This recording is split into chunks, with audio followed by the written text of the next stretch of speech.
Live from the bridge at the Launchpad Studios in Huntington, New York, it's Sports Talk New York with your hosts, Mark Rosenman and AJ Carter.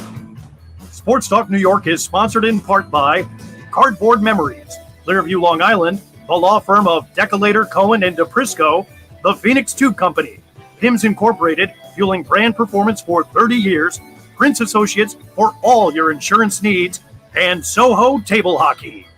Here are your hosts, Mark and AJ. And good Sunday evening to you. Mark Roseman, AJ Carter with you this Sunday evening. Jam-packed show tonight, so we're just going to get right into it. It's time now for the Major League Baseball Report with John Coppinger, which is sponsored by Cardboard Memories, which is one of Long Island's most reputable memorabilia retail stores for over 29 years. The owner of Cardboard Memories, Scott Stamell, is known for his knowledge and savvy of authentic autographs. He's been featured on HBO's Real Sports with Brian Gumbel. Cardboard Memories possesses the honesty and integrity one would want and need from a memorabilia source. Cardboard Memories is always buying collections large and small. Let Cardboard Memories run your next charity fundraising auction. Call them to find out how they can help your organization at no cost. Cardboard Memories, located at 6401 Jericho Turnpike, Comac, New York. Visit them on the web at cardboardmemories.com. You know, I was ready to call them to run some charitable organization for the Mets bullpen yesterday. You know, fielding this just back-to-back games. You know, at the end of the game today, I could only quote the immortal, late, great Bob Murphy, and they win the darn thing. Just, you know, I was so frustrated. Walk us through the range of emotions and what this win going forward, what did both games taken together exactly mean? Right. The amazing thing about this is that the Mets haven't lost 3 games in a row all year. And they were within a whisper of doing so against one of the worst teams in the National League. And the range of emotions was just, I mean, you don't forget the first game either. The first game where they faced a pitcher that had nothing for Pittsburgh and could not get anything done. And then the second game, of course, where they got the runs, they got the tack-on runs, which we've all been begging for all year, but then they still blow that lead. And then this game where they were dead and buried in the water. I think the takeaways I take from this series is that the 25 guys on the roster, which it should have been 26, but that's another story, right, are resilient and they do not give up. They play for each other. They're hard-nosed. And I am impressed with the resiliency of the roster. What I wasn't impressed with was Luis Rojas not only leaving in Seth Lugo way too long on yesterday, which I think led directly to that loss, and the meltdown today, where, listen, if the Mets will probably tell you that sparked them, and that's fine, but that meltdown in the first inning to argue a call that was correct. Right. The ball was fair. It was the correct call.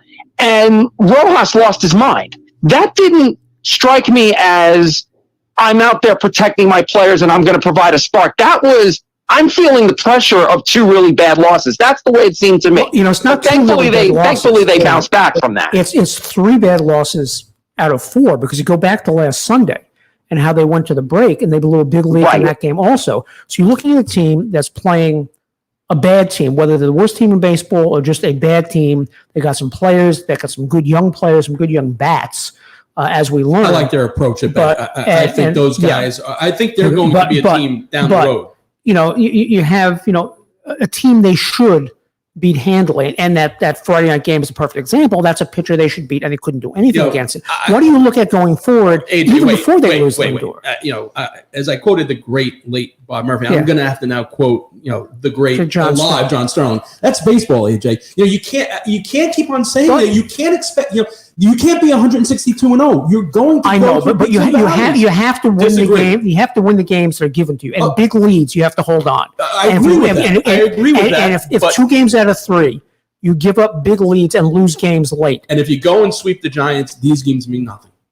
Because there's a third of the games you should win. There's a third of the games that you're not going to win, and the other third. But you have to look at what takeaways are there.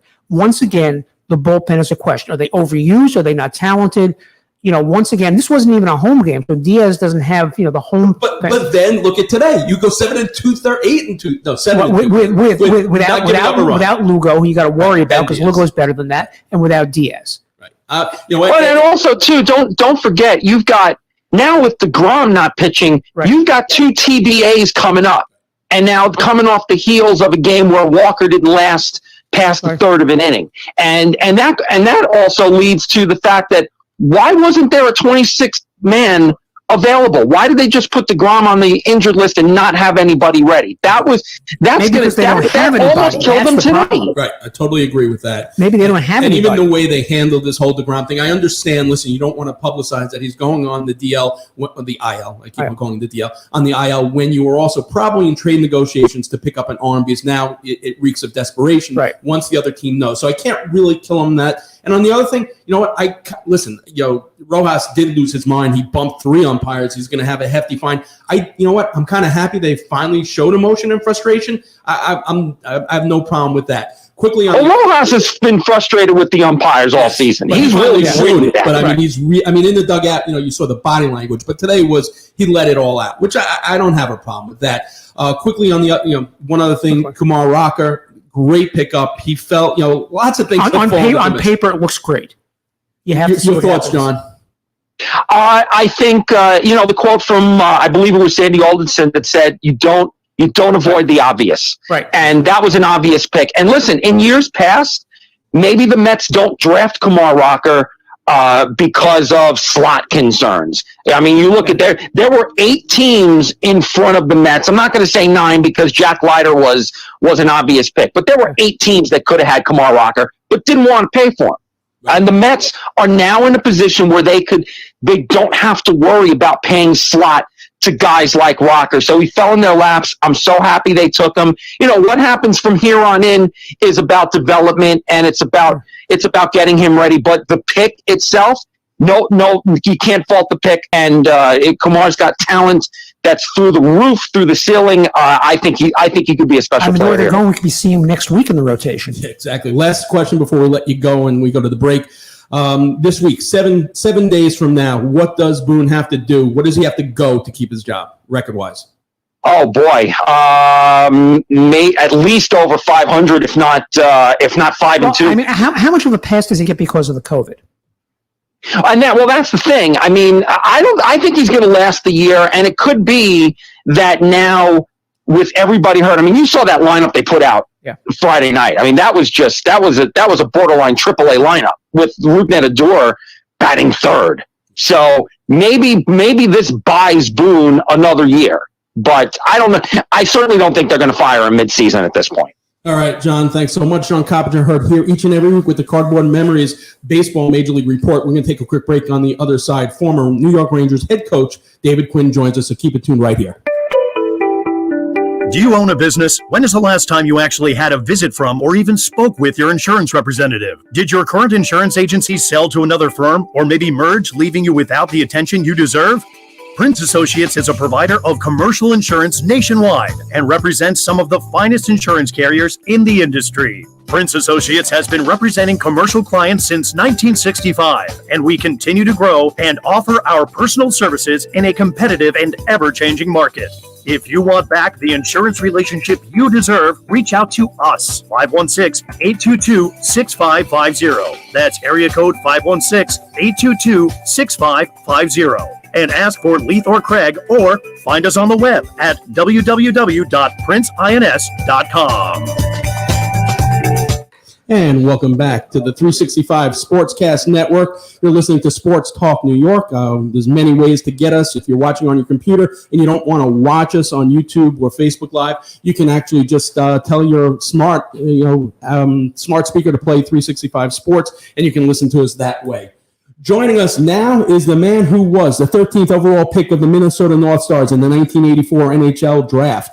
Instead of turning pro immediately, he opted to play collegiately for Boston University. After his junior year, he tried out for the 1988 U.S. Olympic team. However, during his tryout, he was diagnosed with hemophilia B, also known as Christmas disease. He would, however, stay in the game as a coach which included being named the 11th head coach of his alma mater, Boston University, replacing the legendary Jack Parker, where he compiled an impressive 105-69-21 record, which included a national championship as well as a conference championships.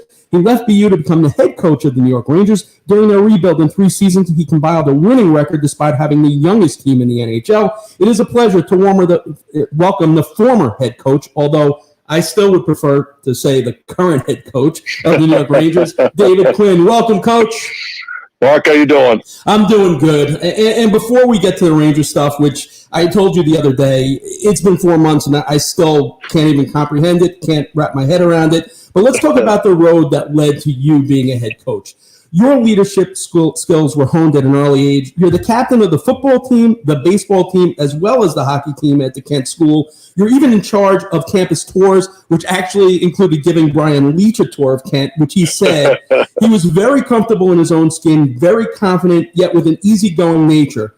And he said when you're in high school, and he says he thinks Quinn was a senior at that point, it was a little intimidating but reassuring that everything he was saying, he was telling the truth. So where does the foundation for your leadership skills come from?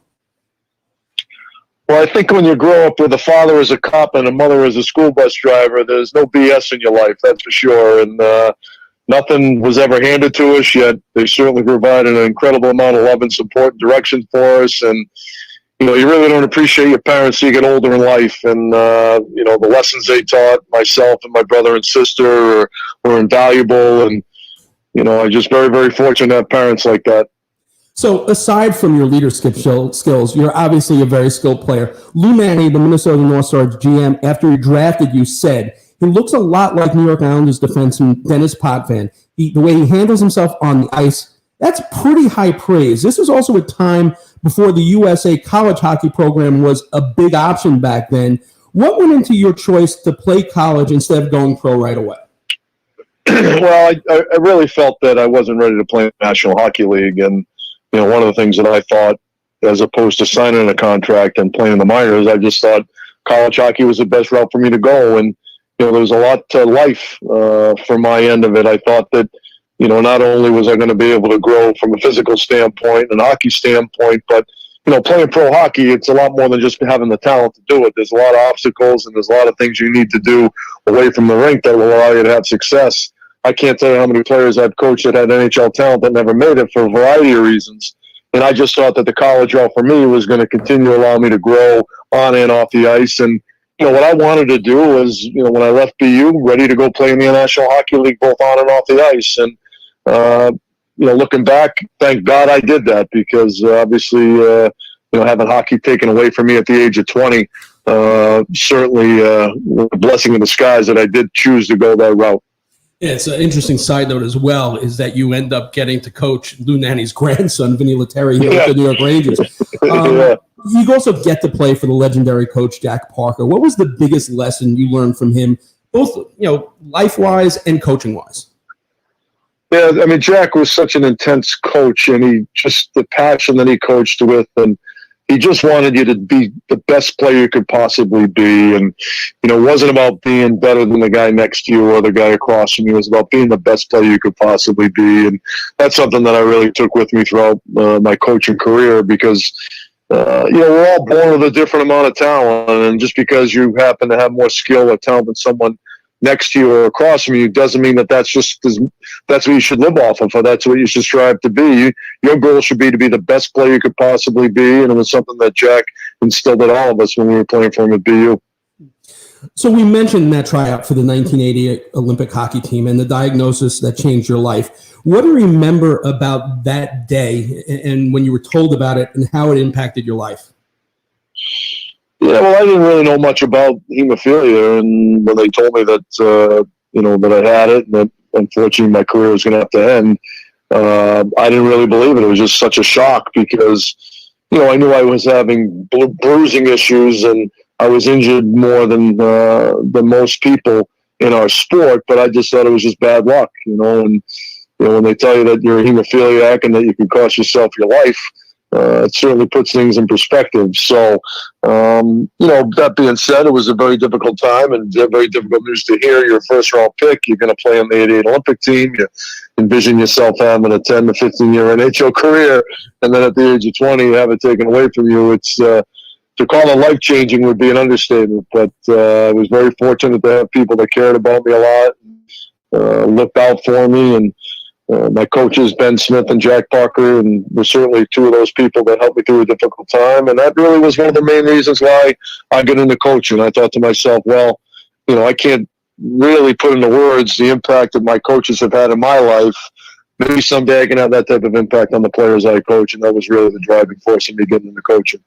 So let's get to your Ranger career here. You're named the head coach, and you're going to be the biggest part of the rebuild and the youth movement. When you're hired, are there discussions within the organization what they wanted to see with each season, and was there a timetable for the rebuild?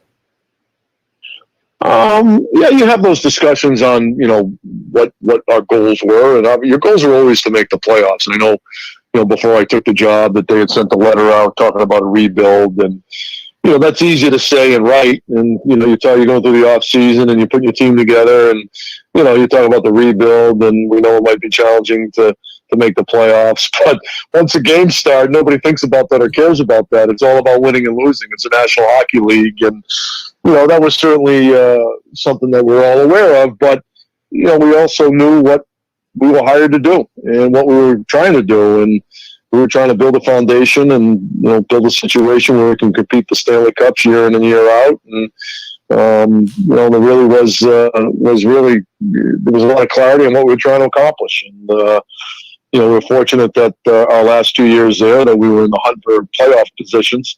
I really believe we were going to make the playoffs 2 years ago when we got the season got halted in Colorado on March 11th.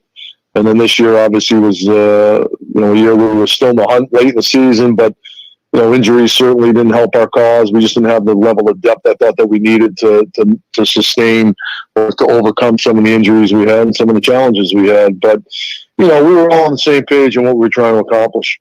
It's interesting because the first season you come in and obviously you're trying to implement your culture and what you want to see.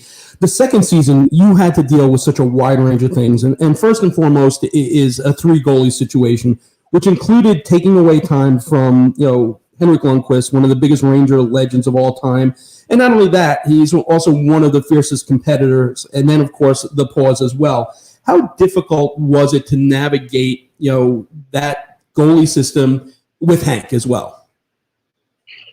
Well, it was not easy, but what I will tell you and anyone listening is that to this day, I can't thank Hank enough for the way he handled a very, very difficult situation. And I had a quick conversation when we landed in Westchester after our season ended, and I said to him, I can't thank you enough for how you handled a very difficult situation with the class and professionalism you did, and I certainly wish I was able to coach you in a different stage of your career. And but at the end of the day, we were playing the best players we felt that gave us a chance to win day in and day out. And ultimately, that's our job as coaches, and that's what we're doing. You alluded to this. You enter the month of May at 24-21-4. You go 13-7-1, and then the season is stopped due to COVID. What impact do you think the pause had that wiped out the last 12 games of the season on the progression of where you wanted to be?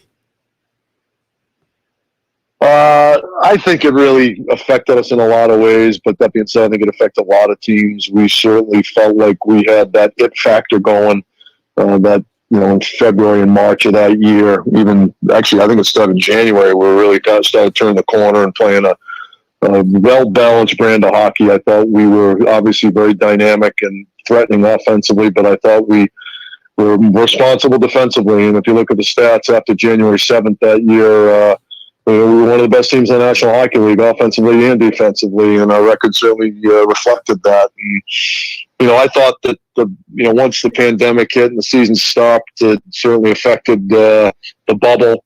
And then, season starts, when it did, and Mika gets COVID, and there was a lot of things going on. And in one year, boy, so many things changed. for us for so many reasons. And with that being said, it's pro sports. You got to manage it, and you got to fight through it, and you got to make it work. And that's life in the National Hockey League. Yeah, and then on top of that, the goalie who started his rookie career 10-2 is unable to go in the first 2 games of the playoffs as well, which you never ever. You, to your credit, never used any of these things as an excuse. The silver lining in that season is that you end up winning the draft lottery, get the number 1 pick, Alexis Lafreniere, to go with the prior year's number 2 pick in Capo Caco.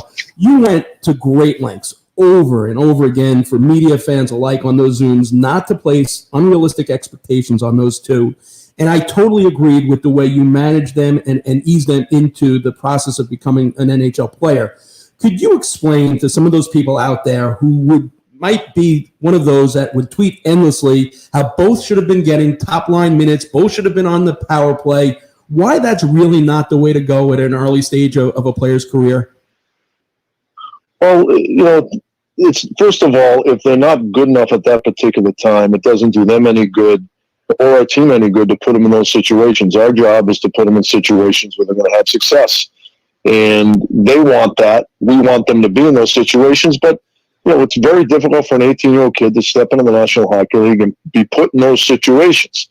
The one thing that was different about getting Alexi and Capo with the first and second pick in those 2 years is we had good teams. They weren't getting drafted by teams that went, 20 and 62. I mean, we had some pretty good players on our team, and usually when you get the first pick or the second pick overall, you're not very good. And usually those players are able to be plugged in top 6 roles or on the top power play unit because of the situation they step into. Usually the team that gets the first pick overall or the second pick overall isn't very good.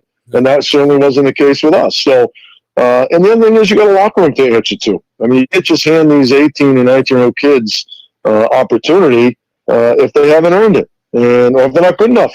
And, I understand a fan's frustration with that. We all get caught up in it. We're in a, instant, gratification society these days, and patience is few and far between in all walks of life. But that was just the reality of the situation we're in with both those players, and they're going to be unbelievable players. They're going to be great players in the National Hockey League, and the Rangers are very fortunate to have them.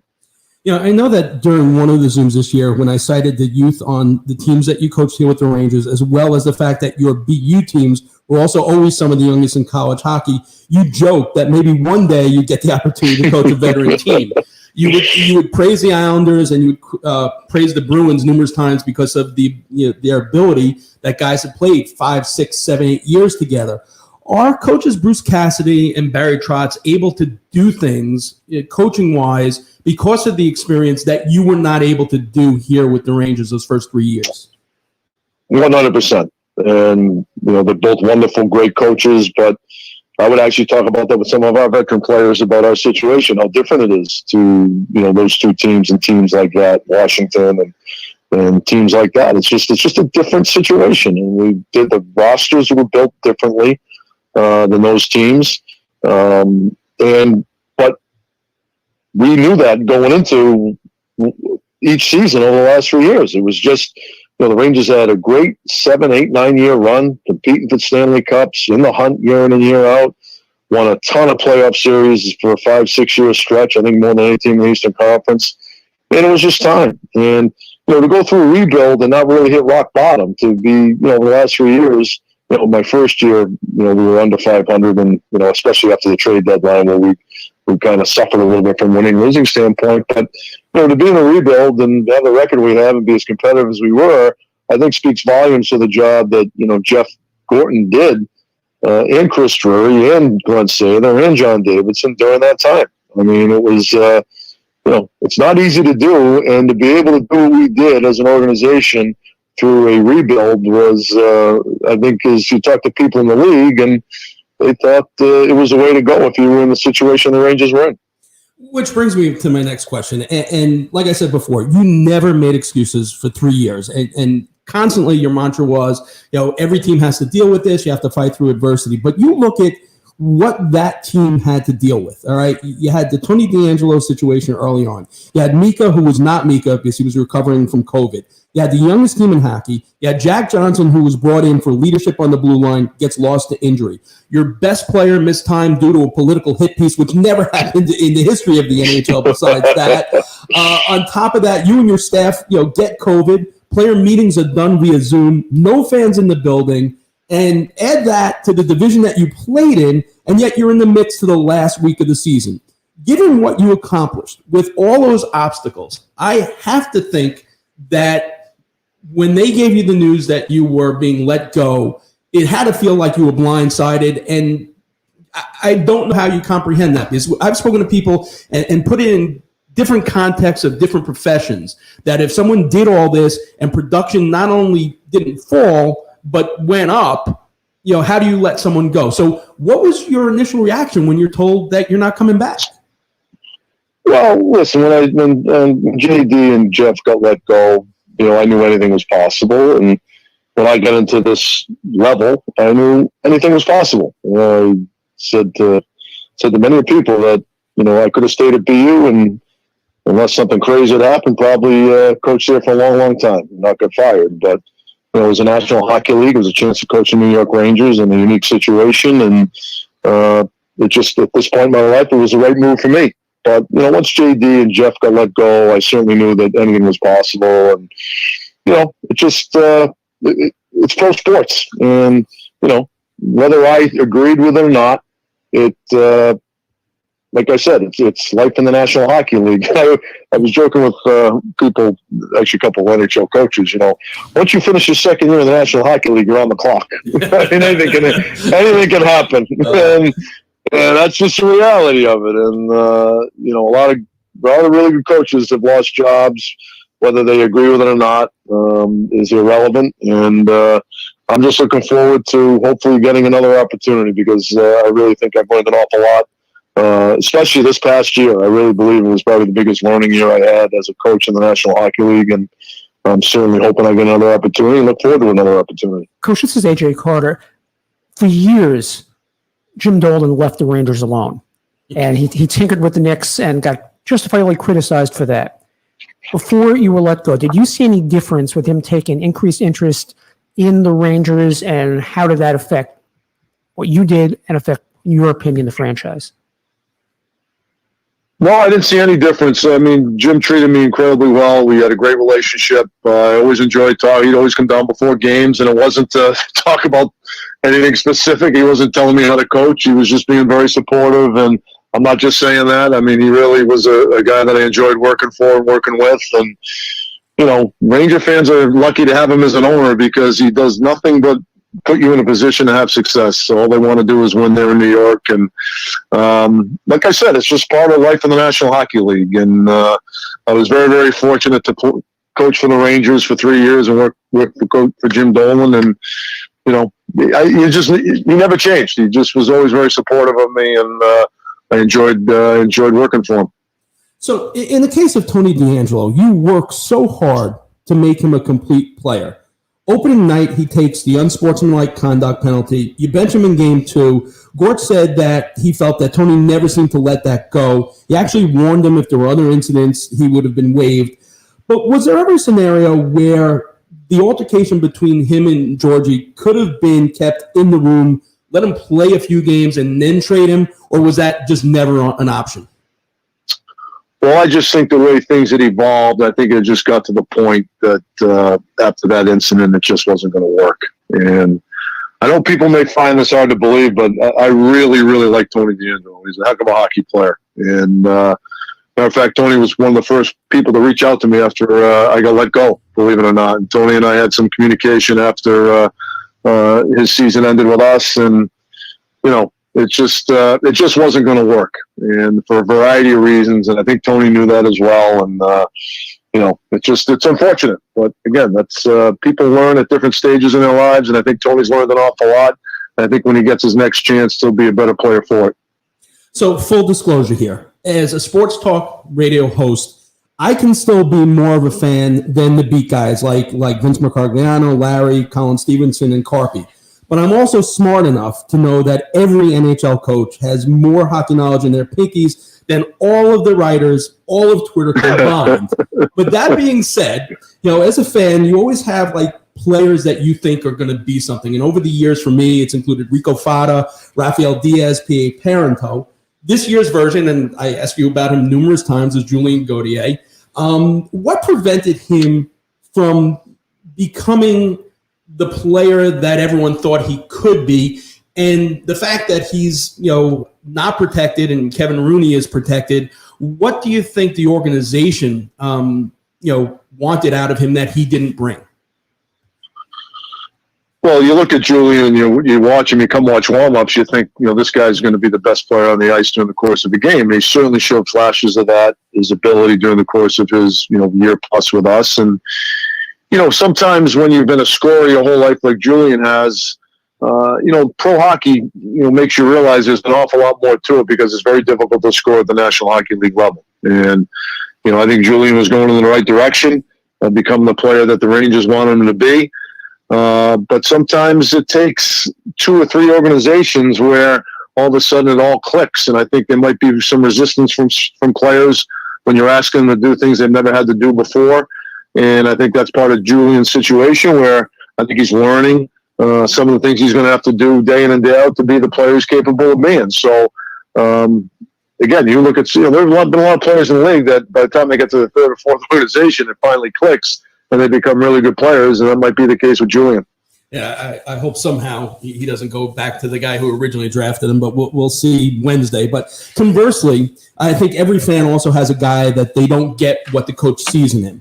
And for me, and maybe this organization also felt that now, that was Brett Howden, who was traded yesterday. I get all the things he does defensively and how responsible he is on the ice, but what was it about his game that you valued so much? And is also part of that decision go into what as the organization might see this player developing into down the road? Yeah, that was definitely one where, what he could be was part of the reason why he played, the way he did. And he was a reliable penalty killer, was certainly one of the other reasons. And, we just thought there was upside there. And, we stuck with him and continued to give him opportunity. And, obviously, from a statistics standpoint, he didn't have the year that he certainly wanted to have or we thought he'd have. But, I just thought there was a guy that could, was smart, reliable, and had a chance to continue to improve playing in the situations he were in. Now, hindsight is 2020. Looking back, it might have been better for him if he played a full season in the minor leagues, because what can happen to a player when they're trying to develop in the National Hockey League is they can lose confidence in a hurry. And, there's nothing like having success. And maybe, Brett playing a year in the American Hockey League and being more productive offensive would have continued to keep him feeling good about himself and playing with more confidence, because I think that was something that he was always fighting, is playing with a level of confidence that he needed to play with to be successful night in and night out. But I just think that was a situation we're in, as we talked about. We were in a rebuild, and young players were going to get a chance to play. Probably also doesn't help organizationally wise that he's traded for Ryan McDonough, and so the expectations are there, for that player as well. One of the things that came out in the press that they cited as one of the reasons for your dismissal, that there was a disconnect with you and the star players, which is totally puzzling to me, because I look at the roster and I have to assume if you're talking about star players for the Rangers, it would be Mika, Bread, and maybe Kreider. The first two achieved their statistical best under you, and Kreider has been Kreider since you've got. There's been no dip in his game. Where do you think that narrative came from? That's a good question. I really don't know. And, is every relationship perfect? No. Every relationship has its ups and downs. And, my relationship with all of our players has peaks and valleys, just like everybody in there. Every relationship we all have with people, you have peaks and valleys. But for the most part, as you alluded to, I hear that secondhand from people, and I scratch my head, because you look at Panarin being a Hart Trophy finalist and having his best statistical years under us, Mika having his best years under us statistically, Pavel Buchnevich having his best years under us statistically, Ryan Strome having his best years under us statistically, Adam Fox winning a Norris Trophy.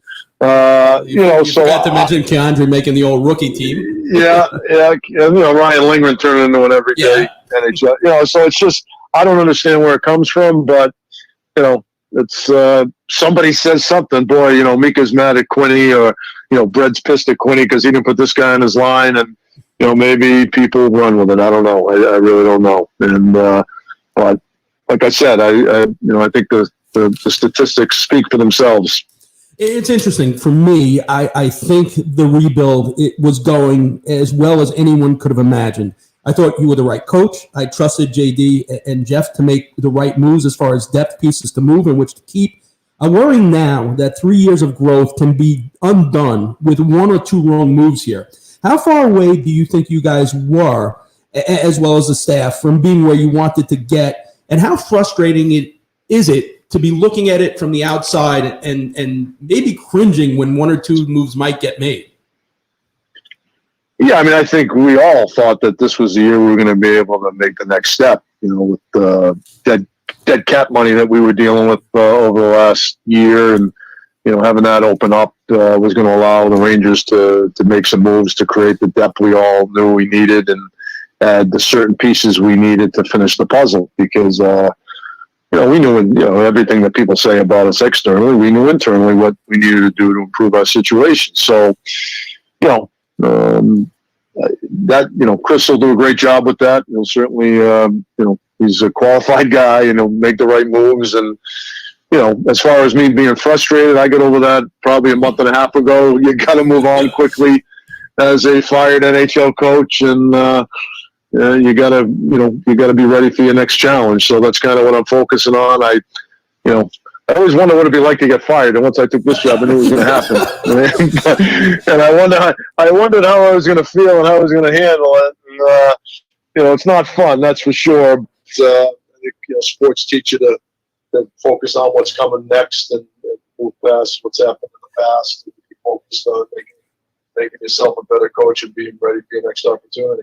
But it's interesting because you just alluded to something that you knew what pieces you needed. You knew what you needed to add to get there. So much has been made of the Wilson incident and the fact that, the team wasn't tough enough and that was on you. But, if JD and Jeff knew that this was something they needed to add, how is that on you? And even for them, they had steps in place. They were building depth. I just don't understand why certain things are pointed to as the reason for blowing this all up the way they did. Yeah, listen, I might be the wrong person to ask that question. We all knew we needed to get tougher and create more depth, but we weren't going to give up first-round picks for them this coming year. There had to be a level of patience and keeping things in perspective. And we knew that. The other thing that people, losing Trouba, we played that game in the Island after we played them back-to-back, and we took 3 out of 4 points from them, played really well, and then we went in there to play him again. And Trouba got hurt the second or third shift, and we lost him for the season. And, then we didn't have Kreider the next game. It just, to not have Trouba and Kreider for those last few games against the Islanders, when, in our 3 years, we had success against them. We had a winning record against the Islanders up to that point. And I know this year it didn't finish the way we wanted to against them, but, we just weren't built to lose two guys with the NHL experience that those guys have, hard NHL players, and be able to beat the Islanders. That's just the reality of it. And that was something that we knew that we had to improve on going into this coming season. So, like I said, I can't answer why it happened, but we certainly identified what we needed to do to improve our situation, improve our team. And, they certainly talked long and hard about making some moves at the trade deadline, but, you also got to be smart about your future too, where we were as an organization. So what would you say is the one takeaway lesson that you have from this experience as you go into your next job? Aside from learning how to be fired as an NHL head coach. It's just, for me, it's the relationships at this level are a little bit different than they are in college. And, that's something I'll be a little bit more aware of in my next situation. I thought we did a really good job of it. for the most part, but you're always looking to improve. And, that's something that in my head that I'll probably approach things a little bit differently than I did here in New York, but not too drastically. And maybe some tweaks from game day management, and some of the things within games that looking back that I would probably do a little bit differently. But those are things that I had in my head noted that I was going to do before I got let go. One of the things in speaking to the guys in the locker room when the Rangers made their Stanley Cup run under Alain Vigneault, the core guys, Henrik, Stahl, and Girardi, was how much credit they gave to Tom Rennie for breaking them into the NHL and letting them know what it took to be a professional and how to hold themselves up as a professional. You look over these 3 years, the guys that you have broken into this league. When all is said and done, how proud are you of that group of guys that you actually were their first head coach and laid the foundation for, just for instance, Fox's, Norris Trophy win? Yeah, I mean, I'm a guy that's it's all about the players. And, Foxy and I have had some great text exchanges since he won the Norris, and he's been very kind and complimentary to our staff. But, it certainly makes you feel good, and you're certainly proud to watch these young players evolve and become great NHL players. And, when the dust settles and these guys get to the level that they're capable of getting to, you hope you played some small part in it. Really, that's all you want to do is you want to put them in the best position to be the best player they can possibly be. And you're hoping that you help them get there, because that's ultimately your goal and your responsibility as a coach.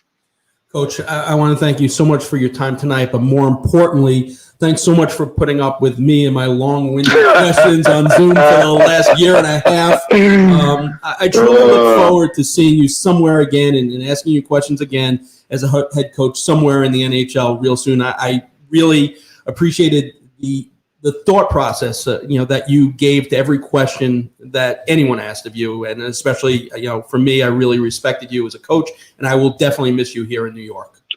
Well, I appreciate it, Mark. Always enjoyed dealing with you, so I appreciate those kind words, and always good talking to you. All right, hopefully speak to you real soon, and have a great summer.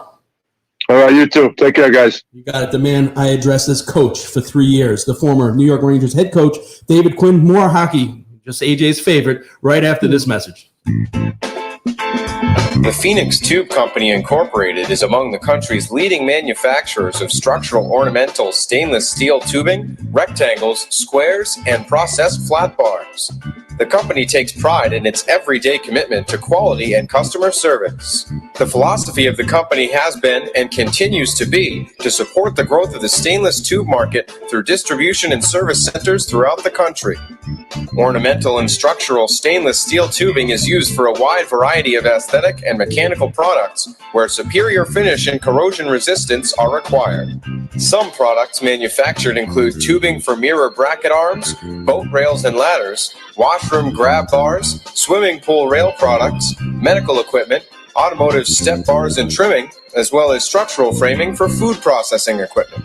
For a quote or for more information on how the Phoenix Tube Company can meet your ornamental and structural stainless steel tubing needs, visit them on the web at phoenixtube.com or call them toll-free at 1-800-526-2124. And welcome back to Sports Talk New York on the 365 Sportscast Network. If you just tuned in, you just missed an incredible 35 minutes with former New York Rangers head coach David Quinn, which I believe is his first public interview since he was let go 4 months ago by the New York Rangers. Some revealing stuff there.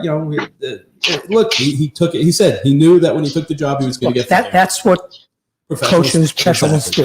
Right. You get hired knowing you're getting fired someday. All right, it's time now for the NHL Report with Russ Cohn, sponsored by our friends at Soho Table Hockey. What's table hockey, you say? Some of us might have grown up with rod hockey, bubble hockey, or even air hockey tables. Soho Table Hockey has embraced the nostalgia of those old tabletop games, designed a whole new board for the future, handcrafted with designer woods, state-of-the-art playing surface, unbendable rods, energy-absorbing walls. This is a table hockey game that players age 8 to 80 can enjoy. Even better, the exceptional quality and design allows the game to stand up to the intensity of tournaments, which is why Soho Table Hockey is the #1 choice of championship players throughout North America. Visit SohoTableHockey.com to learn more and start your order on a custom game. You can choose your wood, a centerized logo, and even the team matchups. Go ahead, drop the puck. You'll love Soho table hockey so much you won't be able to stop playing. Guys, that was a first. I did not screw up any of the words in that read for the first time in 2 years, I believe. We have to go back and listen to that again. Let's go back to the tape after the show. I don't think I screwed up anything on that. Just to be sure. Energy absorbing walls. I got through it this time. I don't know how, but I did. All right, so Russ, if you were sitting around your Soho table hockey game and you were putting together the pieces of the Seattle Kraken, from the local teams, which would you take, and which do you think the Kraken will be taking? Well, I'm going to assume that the Kraken are going to take what I'm going to take.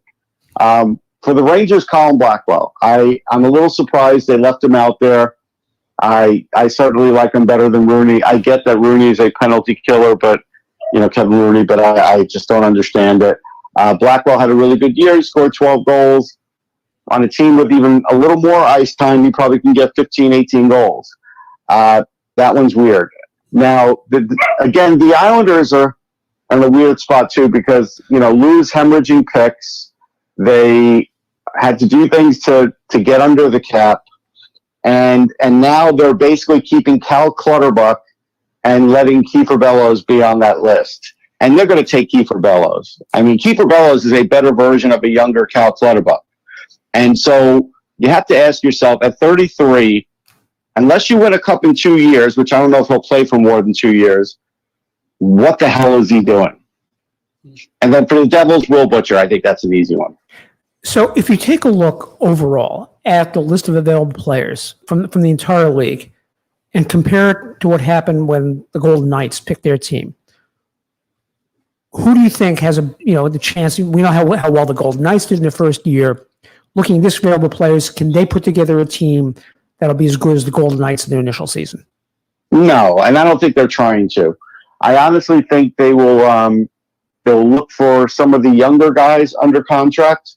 I think they'll take someone like Tyler Johnson because he's from the area. I don't think they're going to take Carey Price. I know everybody's talking about it, but I don't think they want a guy that 3 years into it, they got to worry about paying for another couple of years at $10 million when all of a sudden they may want to compete in 5 years and they have a $10 million backup. So I don't think they're going to do anything like that. They could get a guy like Jake Bean from Carolina. Like, they can get building blocks and they can get younger guys under contract. They don't really have to take anybody, I don't think, 35 years old. They do have to spend a certain amount of money. I think they have to be 60% or 65% of the cap. So they do have to spend money, but they really don't have to take older players, but they also don't have to take players that they think they're going to compete with. And that's not Francis's way because, honestly, in a couple of years, Vegas doesn't have a great pipeline of rookies. They've traded some young players already. And, when you're a franchise, when you're an expansion franchise, it's hard to build the minor league system. And honestly, Vegas is not very well built at all. So I don't think they're going to go that route. I think they're going to build up their system and also have a little more youth to the team. Just touching back to what you just said about Lou trading away their picks and leaving Kiefer Bellows up for grabs. If the Islanders don't win in the next year or two, do you see all of these trades and getting rid of their draft picks coming back to bite them? I do, because, and I get it, the last couple of years they've been close, but I do feel like there's a year where they're going to have to possibly take a step back to sort of like, not retool necessarily, but to sort of relook at things. And they have a new building. I think if this year they still were competitive, made the playoffs, but, didn't call themselves actual cup contenders, I think that would be okay, because I think Islander fans have been entertained for the last few years. I also think they're looking down the road and they can see there's not a ton of offensive talent in their system beyond Wallstrom. There's a little bit of defensive talent, and you do have a young goalie, but then there's a lot of parts that are going to start to age soon too. They already got rid of Letty. So, like, as an example, for this year, they don't have a first, and they could have had 2 seconds, but now they just have one, and it's going to be a later second. This isn't the deepest draft for that. So, they're already starting off on the wrong foot for this draft, I think. The Rangers make a trade. They require the negotiation rights to Barclay Goodrow. If they sign him, how good of a trade was that for them? That's a good trade. And if he's not taken in the expansion draft. Well, if they take him in the expansion draft, they could easily trade for him back. Like, remember Mike Richter got taken by the Nashville Predators, right? And he never played for them. So, but I don't think even that's going to be a big worry. The bigger worry is if the reports are true and they have to give him 6 years. That's now you're talking about a little bit of a bigger worry. So I would not go over, like $3.5-4 million a year for the 6 years for him. He's a good player. He's a really good defensive center. He's not the kind of scorer that you maybe saw like at moments in the playoffs, but he's a heck of a player in the sense that he's really good grinding, everything that you want on like a third line center or fourth line if the team's really deep. So I do think they'll sign him, and they probably have to give him 6 years, but I wouldn't go too deep in that pool. All right, we'll talk about the Kraken next week because we will have their full roster, and maybe by then my Kraken jersey will be in. I'll be able to wear it. Russ Cohn here. Looks good on radio. Yeah, it does look good on radio. Ooh, wow. Russ Cohn here each and every week with the Soho Table Hockey Report. We'll take a quick break on the other side. AJ's Sunday Papers. You're not going to want to miss this one, trust me. And then we'll round it out with the NBA report, so keep it tuned right here. If you're a company looking to increase your visibility, to make sure your promotional materials get packaged in the most attractive way and distributed most efficiently, then you need to call in PIMS. Whether you're launching a new product and need to assemble customized influencer packages or looking for a more efficient way to manage your inventory and collateral, PIMS involvement helps maximize the impact of your brand's performance. For more than 30 years, PIMS has been helping companies get their message out to the right people, offering personalized distribution services and full-scale inventory management solutions. PIMS works its magic on 3 continents, backed by 350,000 square feet of warehouse space. If you're looking for experience, PIMS is it. They've shipped more than 13 million packages and elevated more than 8,000 brands. Want to know more? Check them out on the web, PIMSinc.com. That's PIMSINC.com, and read testimonials from their satisfied clients. That's PIMS, the first name in marketing support. You can read it in the Sunday papers. Read it in the Sunday papers. I know what this is. Just go ahead. It's Sunday Papers. The Olympics starts on Friday, and this is a huge challenge for the Olympics for the organizers in Tokyo because of COVID, and they're trying to do things. They're limiting the amount of time that athletes can come in. They have to come in before quarantine. They have to leave 3 days after they compete. And they're trying to limit fraternization, which, of course, is one of the highlights of the Olympics. You come in, you meet people from other countries, the Olympic Village, all of that. Well, one of the measures they're taking to limit this fraternization is the beds in the Olympic Village. They are made of cardboard, and you hold one person's weight, but not two. And think about why would there be two? Well, these are being called the anti-sex beds. So this is the true limit fraternization in the Olympic Village because the beds can't be used for anything other than one person sleeping. But by the way, the Olympic organizers there are sending out a very mixed message because they're sending all the players home with condoms.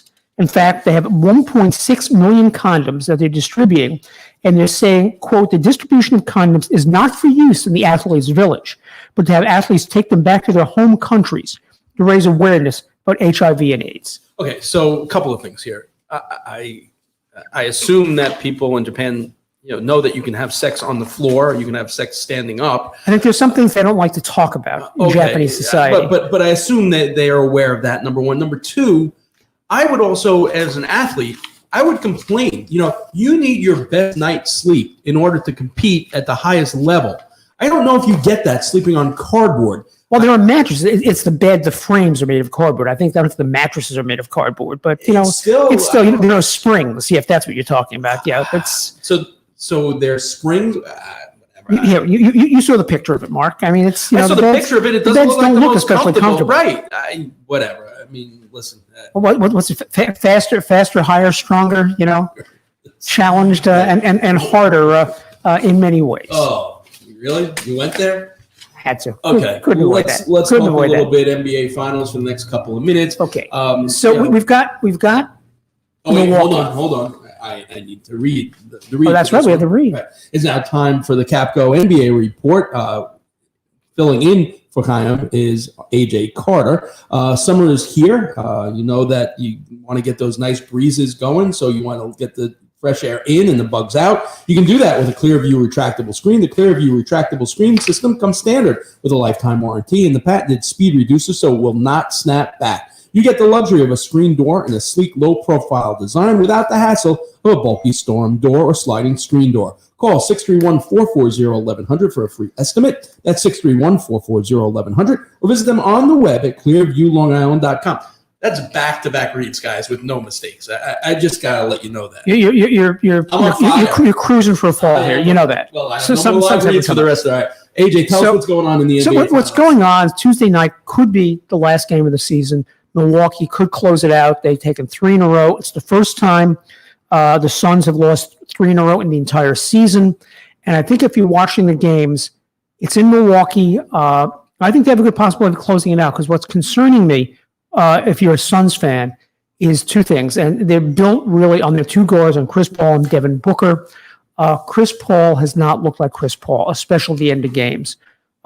He's been somewhat invisible. In Game 5, he was in Game 4, he was absolutely invisible at the end. He had a good shot at the end of Game 5. Booker comes down and he dribbles down in a situation where he's getting into trouble. Dribbles into traffic in the lane, and of course he can't get a shot up. He turns around. Drew Holiday makes a big block, gives it to Giannis Antetokounmpo, puts a big dunk in, seals the game. I think if you take a look at what's going on at the end of games, and in the beginning, Phoenix is building a big lead, so they're not holding on. You look at the big 3 of Milwaukee, you look at Giannis, you look at Chris Middleton, you look at Drew Holiday, who's playing very good defense. This is, I think it's a bad omen for Phoenix. Not to say that they can't take it back to a Game 7, not to say they can't win the series, but the way they played, particularly the last 2 games, particularly also the way Chris Paul has played. He's played like he's hurt or gassed or something like that. He just hasn't been where he has to be at the end of games. So, your prediction? I'm always wrong, as you realize that. I think Milwaukee closes it out Tuesday night. Okay. In Milwaukee, first time since the 70s, since Kareem Abdul-Jabbar was Lou Alcindor.